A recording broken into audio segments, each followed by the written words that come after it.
Prince Charles has urged Scott Morrison to attend the upcoming Glasgow Climate Summit, calling it the last chance saloon. During an interview with the BBC at his Balmoral Estate in Scotland, the heir to the throne sympathised with the young about climate inaction. The future king has made a rare foray into politics, urging global leaders to attend the United Nations Climate Summit in Glasgow and commit to strident cuts in greenhouse emissions. Leaders talk, and the problem is to get action on the ground, which is what I've been trying to do for the last 40 years. Asked during a BBC interview what he makes of Scott Morrison's reluctance to attend. Scott Morrison, the Australian PM, isn't even certain that he could make it to the meeting in Glasgow? Is that what he says, is he? He did say, yeah. He said he's spent enough time in quarantine. I mean, what would you say to world leaders about why they should come to Glasgow? Well, that's what I'm trying to say all the time. And the point being that this is a last chance saloon. Because if we don't really take the decisions that are vital now, it's going to be almost impossible to catch up. Long mocked for his green ambitions, Prince Charles sympathises with youths who feel unheard. And all these young feel nothing is ever happening, so of course they're going to get frustrated.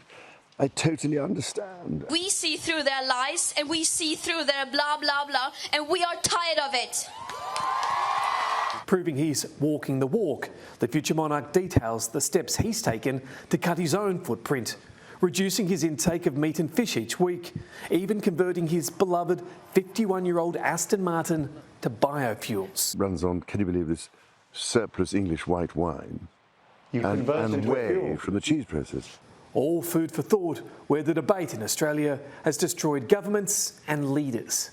We remain amongst the world's largest exporter of coal and gas and continue to defy global pressure, allowing new mines to be cut and tapped. The Glasgow Climate Summit is now less than 3 weeks away, and after originally suggesting he would keep his options open, the Prime Minister is now indicating he will attend. But just what policy he will commit Australia to is still unknown and will largely be determined by the National Party. The junior coalition partner is divided, concerned with the impost to regional voters. Senator Matt Canavan wants to see modelling. How much will the pension have to go up by under net zero emissions to compensate older Australians for the extra costs of achieving this target? We don't have answers to those basic questions, so I'm not sure how you could sign up to something when simple questions can't seem to be answered. I think that's the responsible thing to do, to see the details. You've got other countries that are working on a plan to get to net zero by 2050, and we've still got a fight going on here between the Liberal Party and the National Party about whether we should even be trying to get to net zero by 2050. As time counts down, the arguments are heating up. Another world is possible. We are unstoppable. Jonathan Lee, Sky News, Canberra.